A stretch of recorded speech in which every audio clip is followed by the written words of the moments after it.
My work as an investigative reporter started when I was exposing what is now known as the secret Chinese police stations. This was way back in 2008 when I was doing on-the-ground research in New York City, and I found that there were front organizations of the Chinese Communist Party working to infiltrate politics, local government. They had a politician they're trying to push. They wanted to become the mayor of New York.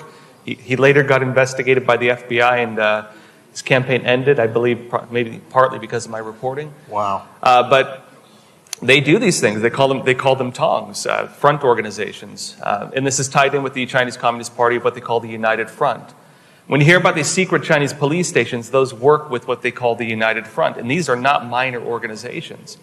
In New York City, some of these tongs, they have tens of thousands of members. In Canada, some of them have hundreds of thousands of members.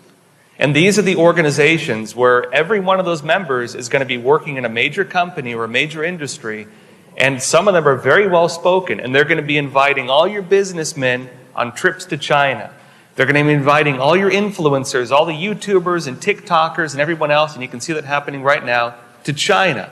And they wine and they dine them, and they feed them every propaganda narrative you can imagine. They get them to become basically advocates for the Chinese Communist Party. They do it to politicians. And when they go there, they're not only exposed to propaganda, they're exposed to, different traps. There's honey traps, for example, which is, pretty girls oftentimes. They'll drug them to make them more susceptible to it. They'll blackmail them. There's also business traps. The Chinese Communist Party manipulates what it calls four flaws in human nature: lust, money, power, and fame. And so you got to think, a politician, well, they'll back your campaign. They'll mobilize these tens of thousands or hundreds of thousands of people to do campaigning for you, grassroots stuff.